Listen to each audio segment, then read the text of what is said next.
变丑的原因成千上万。打鼾这个原因你想到了吗？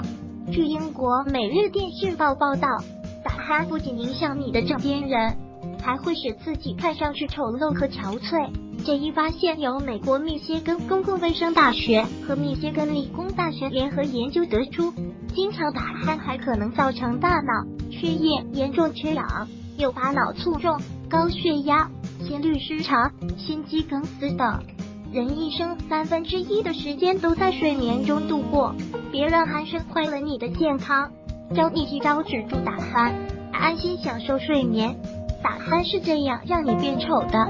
打鼾是由于呼吸过程中气流高速通过上呼吸道的狭窄部位时，震动气道周围的软组织而引起。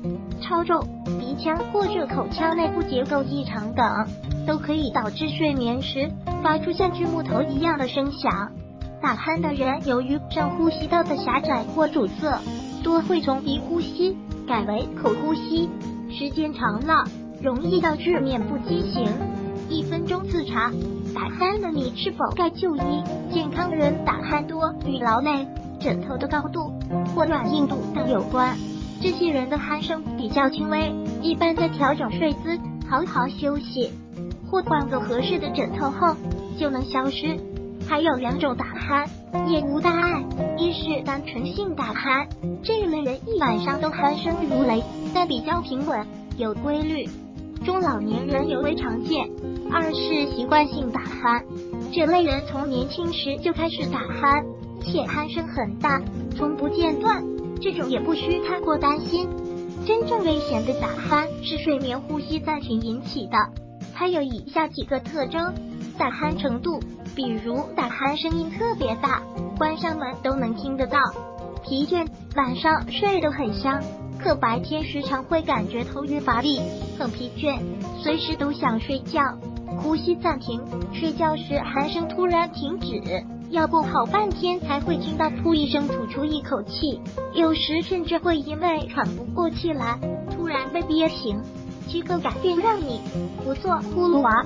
一、选择合适的枕头，枕头与打鼾密切相关，过软或过硬都不好，建议选择软硬适度的枕头，如荞麦皮的枕头、茶叶枕头，厚度以大颈椎又支撑为宜，不必太高。2、控制体重，肥胖时脖子会变粗，咽部脂肪增多，容易导致气道变窄，更易出现打鼾。一般认为体重指数在18.5、24的人较为正常，超过25的人应及时控制体重。建议打鼾患者每周5天，每天进行30分钟的运动，比如健步走、游泳、骑车等，以心率等于170年龄的运动强度为宜。3、及早发现鼻部问题，鼻部的某些疾病会增大睡眠呼吸暂停的风险。如果总觉得鼻子不通，要及时看医生以排除隐患。4、保持侧卧位睡眠，仰卧会令舌头和下巴压迫喉咙后部，使呼吸道变窄，引发打鼾。如果仰卧有打鼾现象，建议换成侧卧，或者将整个上半身同时垫高。勿睡前喝点水。美国畅销书《更聪明的入睡》认为，干燥的空气会刺激鼻子和咽喉的黏膜，引起或加重打鼾。入睡前补点水，保持卧室空气湿润，有助减少打鼾。6、锻炼上呼吸道肌肉。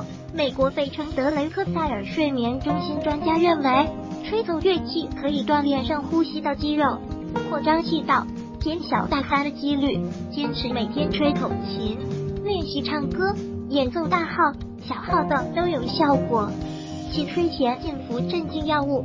打鼾患者睡前应禁止服用镇静、安眠药物，因镇静剂可降低上呼吸道周围肌肉的运动，加重对呼吸中枢调节的抑制，增加睡眠呼吸障碍的发生。